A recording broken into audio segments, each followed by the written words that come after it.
Nomad Sculpt is a great tool for doing hard surface sculpting, and in this video I'm going to give you 5 hard surface tips and the tools that I use to do a project like this, which is a spaceship all put together in Nomad.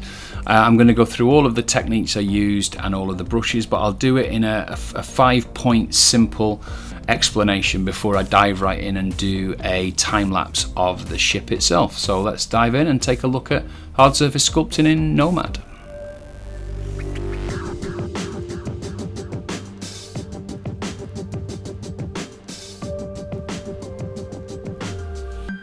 So the first one that you really need to focus on is the trim brush. So it's up here in the menu. It's either from here, you'll see it when it's running down the side. If you click the button on the top left, you get it in a little block like that, and I generally prefer it like that. So we just want trim there, select that, and then go over to the other side, and you've got a wide range of different things, whether it be line, rectangle, ellipse, polygon, and you've got obviously the ability to put symmetry on and off. So if you're going to make something and you're going to try and hack things away to make the shape that you want, these are the tools that you're going to use. So you simply just draw across, and if you want to then move it, you hit view, and then you can roll it around like that. So there's a couple of things to notice before we go any further. So with hard surface in this kind of program, when it's a voxel remesh, it needs to be a high polygon. So if you look at what you get with the default sphere, you can see there you've got it's 95,000 faces already. So you are dealing with a lot of polygons for a very basic model.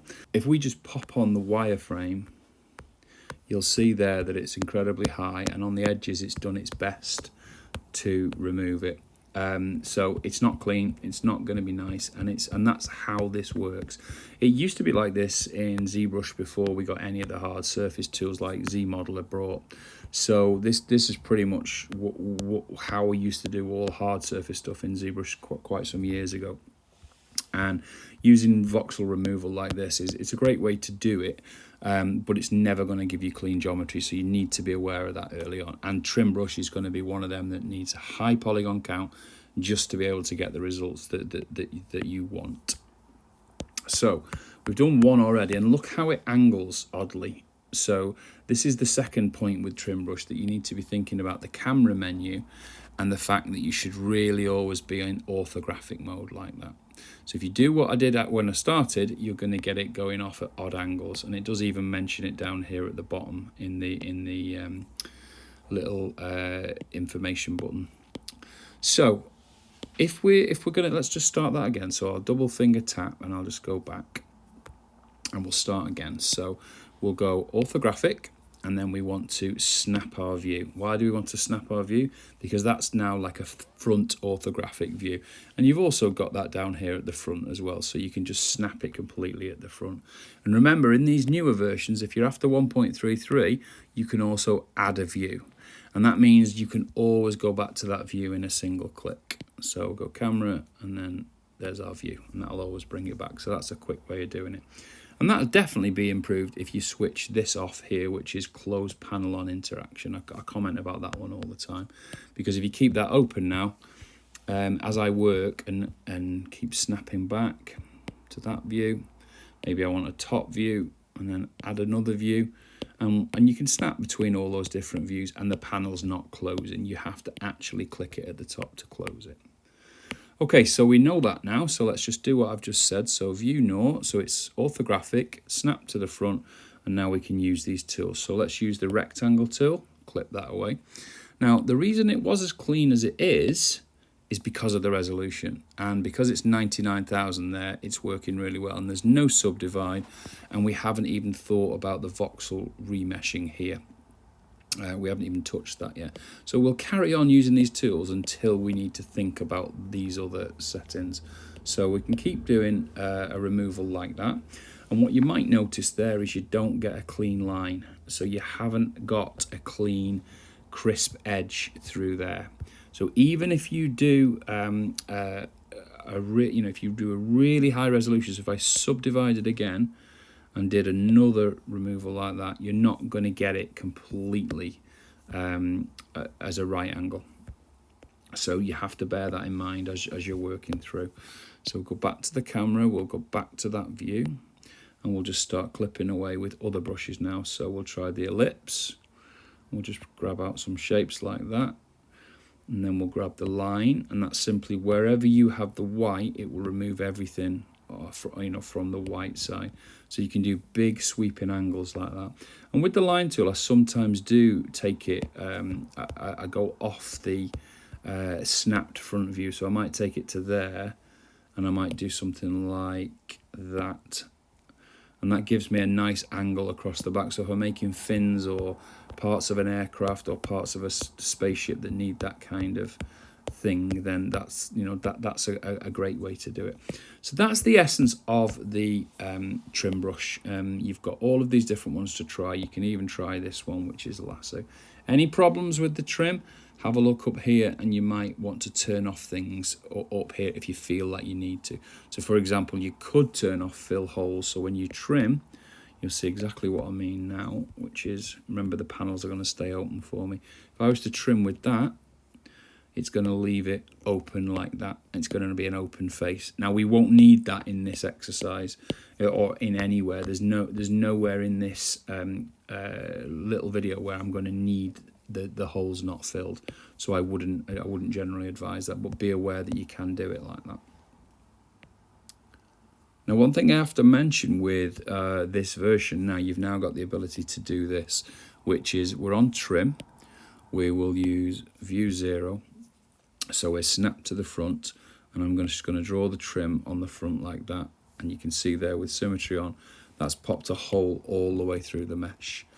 So that is a new addition, and it's one that you have a go with that carefully, because I found that that's an incredible way to start making really cool shapes for ships, because you've got the ability just to punch right through and to give yourself some really cool shapes. I'm going to do it oddly shaped here just to show you what I mean.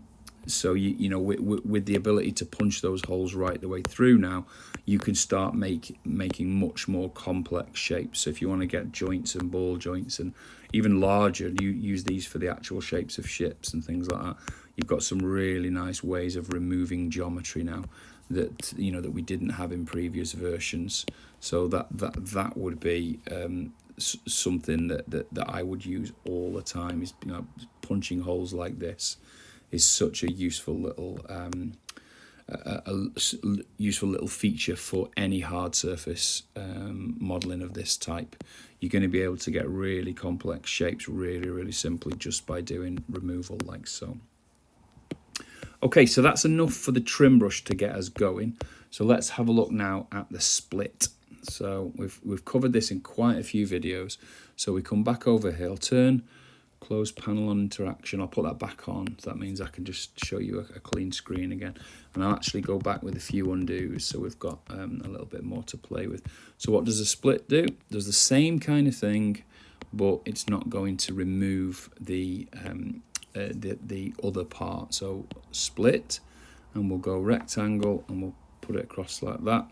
And it means I've now got one at the top and one at the bottom, and it's given us a nice clean split all the way through it. So I accidentally did one then. So I might want to go snap it this way, and I might want to then split this one. And what that'll do then is it's bringing it into even smaller chunks. And you can check that by going something like this. Now where that's useful for, certainly for this kind of hard surface work, is that you can make really cool shapes very quickly and then merge them all back together. So for example, if I was to do this and then bring that apart like that, that's a much more complex shape than it was, and it's showing some really nice edges. And it'll a lot of what we're going to do is to catch light and to give us an interesting silhouette. So I'm going to duplicate that bit. I'm going to scale it down, bring it across here, and that means I've got a piece internally like that. So that's you know, that might be a mechanical part that you want to play with. It might, you know, it might be working for the design that you're doing. So we'll select them all in the scene menu, and then we'll do a voxel merge. But before we do it, we'll increase the voxel resolution and then voxel merge. Now, what you'll find there is you've got now one model. It's airtight, as in there's no gaps in the surface whatsoever, and also it's cleaned out all that internal geometry. So there's no, you know, where we had parts inside parts, that's all gone.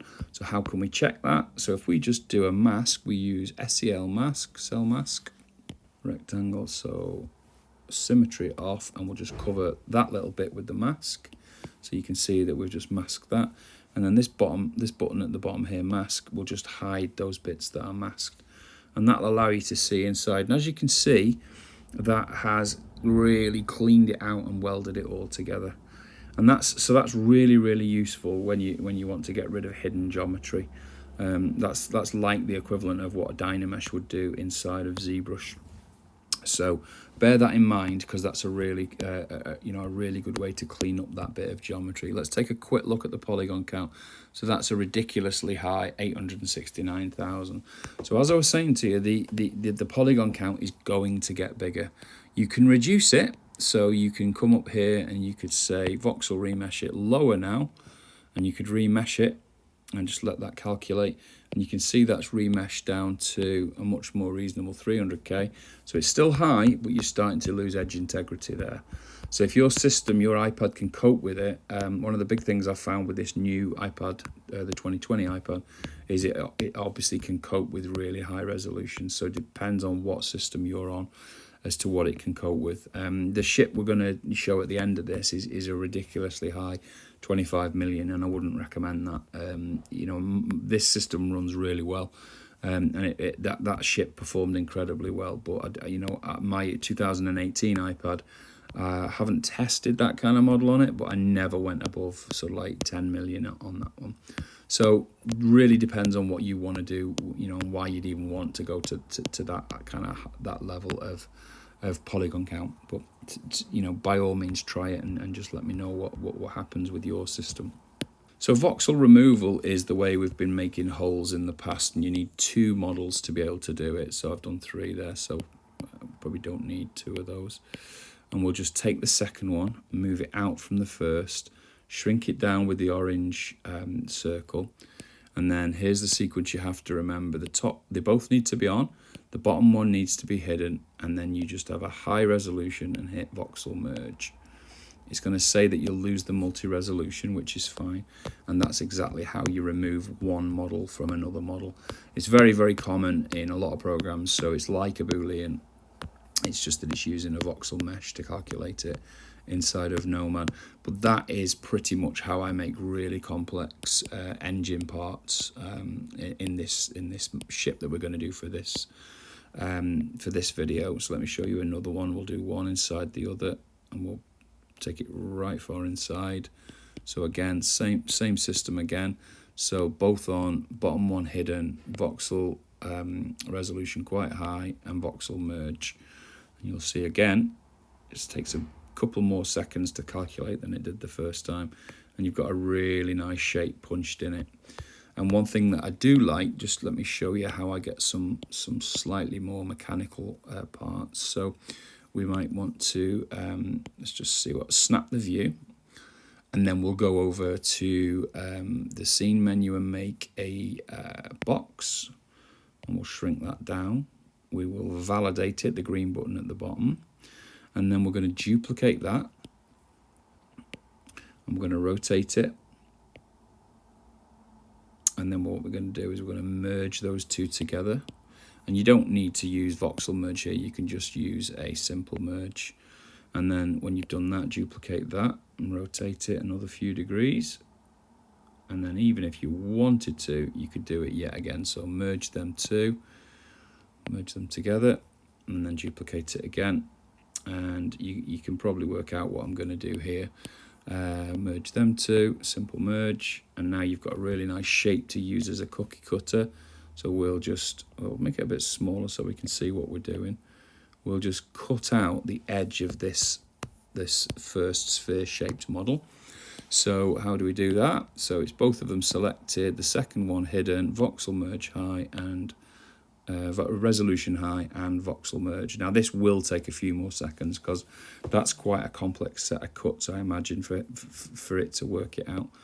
But there you go, you're getting really nice hard surface shapes. Again, larger polygon count, probably larger than we'd want, but you know, we're working within a set of rules. So that's a great way of doing engine parts and you know and parts for joints and things like that.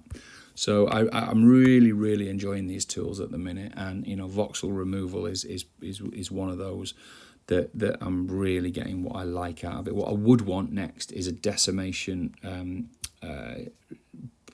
routine that allows me to bring this down to a much more reasonable level. One tool that I've shown quite a few times can be useful for hard surface, and it's this one. So go to Scene and then try Planar, and then you've got the ability to, with the masking, to be able to draw shapes that you like. So you must turn any other models off that are in the scene. And we're going to draw on this wall here. We've got symmetry on. So let's go back to our nice snapped view, and we'll use SEL mask. Rectangle, and we'll just draw some shapes and I'll show you what happens. So before we do this, one thing that's the process to do it, and that would then generate you a shape inside. But what you can do before you do that is you can go into settings for the triplanar model, and this will give you quite a few options that you didn't have before. So you've got things like the ability to change the size of the triplanar geometry, and you can do things like subdivision, or division, so you can increase the division. And what that's going to give you is a much cleaner shape. So let's just go back and snap that view. Again, always remember that snapping the view is going to be your friend. It's going to make things you know much better than if you do it on an angle. So let's just see what's happened there, and you can see that that's a cleaner model now. And I'm actually drawing the mask here, so it looks like I'm just making geometry, but I'm not. I'm drawing a mask, and that mask being drawn is exactly how the shape is generated. So if you want to make really complex mechanical parts, this might be the place that you want to start, because you can just keep building up until you've got something that works for you. Don't forget you can unmask as well, and you can remove parts like this. You've got the ability now to draw in the middle and pop holes away, so you can make gaskets and all this kind of, you know, really intricate shapes that you might want to use in your models. And bear in mind that's just that way. So if we did it from this way, we snap the view here, you can now draw this way, so it makes it wider. I did it with unmask then, so it now gives you two angles. So you could, in theory, go with things like this, and actually I will unmask that bit. I'm just going to give you a crazy shape to show you what I'm doing. You can see there the combination of those two was that shape, but you can get all kinds of crazy shapes because you might want it going, for example, let's just be mindful that we're always snapping it. We might want to go for something like the line, and to mask it like this. This is removing it, so it could give us some really complex shapes here. Just got to make sure it's the right way around, like so. And again, it hasn't worked because I deleted the previous one. So we might want to use the line and go like this.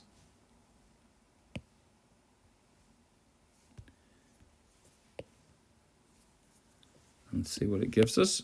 And it gives us a ridiculous thing. So that's a really cool way. If you just validate it at the end, and then combine that with some of the other things that we've just made, you could say, you know, duplicate that, scale it down that way, make a gasket. You could make you could then merge those together, and that makes another component for you.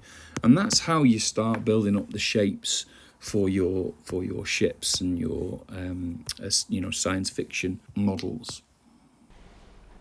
So hopefully that's given you a good overview of the main tools you're going to need to be able to make hard surface models. So let's put it all together and build a spaceship. So it's going to be a time lapse, and I'm just going to put some commentary over the top here rather than telling you about every single thing you're seeing on screen.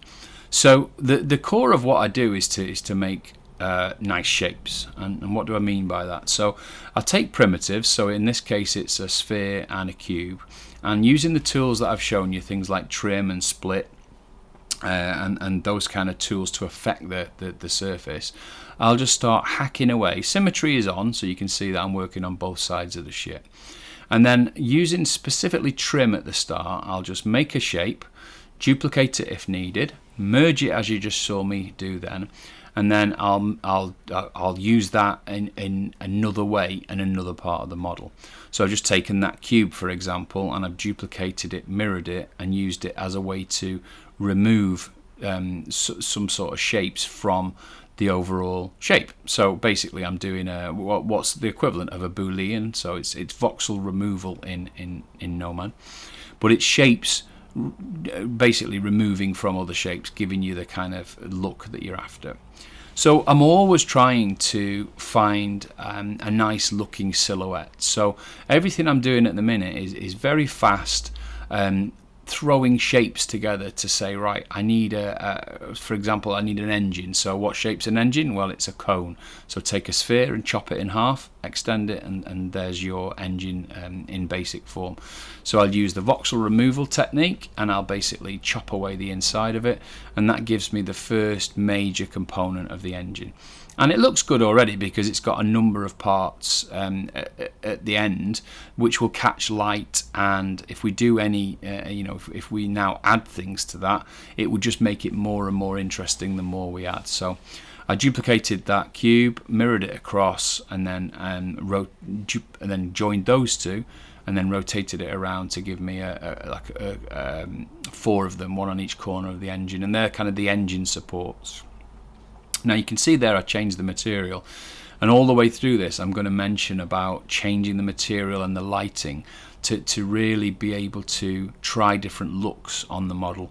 Because it's mostly metallic, because it's a ship, you're not going to get away with just using the normal clay Matcaps. So you might want to add in some lights. With the newer versions of Nomad, you get lots of ability to add lights from the top menu, and then be able to move those lights and move the shadows around, which is really helpful when you're trying to establish a core shape.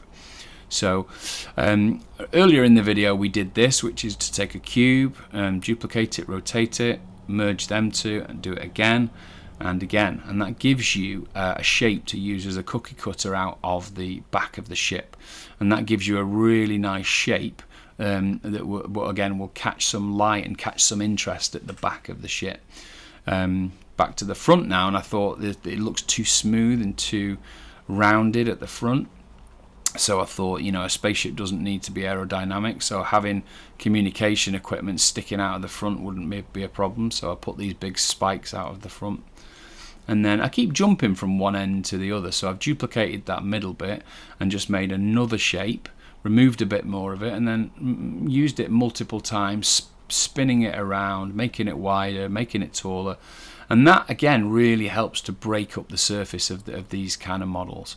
So as I do it, I either make a decision to merge it in and voxel merge it in or not, and that's up to you really, because if you do merge it in and you want to use it again later, then it's not so easy. So there I just duplicated the core engine, reduced it down in scale, pushed it down to the side, and then again made a really interesting little engine support.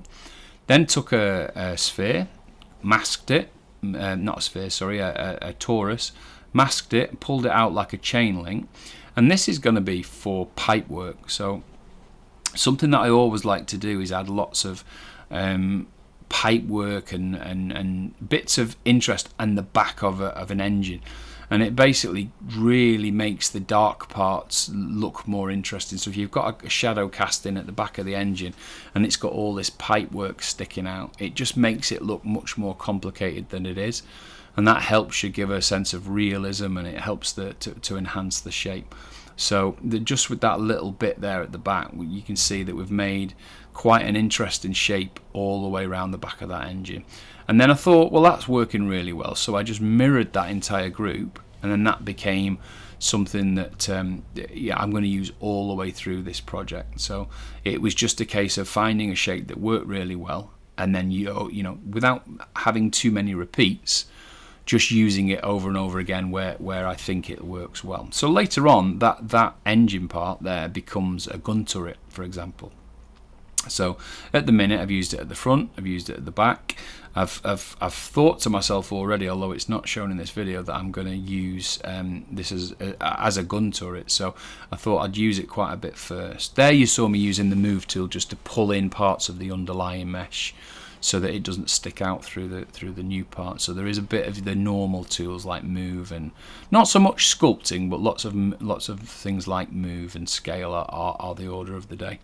So a little bit of voxel removal there at the front. So I wanted the more communication spikes to go out of the front of the vessel, and I just thought that they would be better if they were coming out of an area that had a chunk of it removed, and then duplicated it, mirrored it, and then made it come out the other side as well. So again, I'm just looking for things that make you want to look more into how this ship is designed. I'm not incidentally using any kind of reference here, so I'm just making shapes from an idea in my head, and I wanted to base it around the Rocinante from a TV series called The Expanse. So the core shape is based around a ship that I know of, but I wasn't using reference because I didn't want to stick to it, you know, religiously. And I was quite happy with the way it went. It actually came out closer than I expected, but there's a lot more things like the gun turrets and the gun emplacements on it. So there you can see, as I mentioned earlier, I was going to do a gun turret, and because we didn't voxel merge that together, we just simple merged it. It means things like the pipework, which was the torus, I could just move them around as an independent model. Even though they're merged as one, you can move them as an independent model. Duplicated the front end, the bowed end, and then using the move tool just pulled it around to that side, and that again added a bit more interest down onto this side. And then something that you really can't go wrong with is making grills. So I just used a cube, scaled them down, made them quite thin, duplicated them, and then just voxel removed them away from the front of the ship, and it just gave that nice venting on the front side of the ship. From there, we're getting towards the main shape being completed. So now it was time to add things like guns. So simply took a cylinder, shrunk it down, duplicated it, extended it, shrunk it down, duplicated, extended it, merged all them three together, and that gives me the first part of the gun. And then using that sphere as the gun turret itself, that was what I was going to stick the actual barrel of the gun into. So I duplicated it, merged them together, duplicated it again, pushed it to the side, and I get a little quad gun there. And then it was a case of let's make it interesting. So back to the trim tool, hacking out some of those shapes. Make sure you put some nice planes on the side of these things, so it's not just a rounded shape all the time. And then popped it into the gun turret, and then obviously I've got loads of them to use. So asymmetrically, I added these guns all over the place. And don't forget, you can move the pivot point from the interface there, and that allows you to move it around and really get it to look asymmetrical by rotating it around, and you know how it would be if the ship was real. So duplicated it for the other side, and then made that at a different angle, so it looks like it's shooting in a different way, and then the same for the front. So it takes very little time to get to this kind of level. So I think this whole project was only an hour, but you can get really complex shapes really quickly with this method. So your core method is build some nice shapes out of primitives, voxel remove or trim or split them away, and then combine them with other shapes to make the shape that you want. So it's a very linear, simple process to use in your work. So there's the example I was saying about using lights inside of Nomad. So they give you the ability to add 3 lights, and that gives you really nice cast shadows. So in space there's usually a one strong light coming from somewhere, and that's what I was trying to emulate there. So I've got it looking quite not metallically realistic, but I think I've got it looking well enough to judge the shape. And I kept moving that light around to really establish whether it was working well for me. You can see it looks different on this side, on the dark side, than it does on the other. But overall, looked, you know, it started to look quite pleasing. So then I was going to add more detail. So started to just duplicate parts of it and then trim them away to make them visually different, and then lay them in over the top of the pieces I'd already done. And that again just gives you a little bit more volume with more visual interest in a specific area. So I tried a bit of texture in there, and you notice I stopped that because it just wasn't working for me. It just didn't, you know, I didn't have many brushes alpha brushes loaded in this particular version. So I left that and then just went back and tweaked the material again. And then that was it really. I was quite happy at that point to move along. I got the lighting quite right, and then I started screen printing that, and that's how I ended up with the final set of renders that are an amalgamation of all the different ships that I rendered. I really hope you're enjoying these videos, and if you are, consider giving us a thumbs up on one of the videos. It really does help us to get in front of other artists and show them our videos and our work. And if you are enjoying it, please consider subscribing and hit the notification button, and we can let you know when we upload new videos, which is quite often on a Wednesday and a Friday. Have a great week.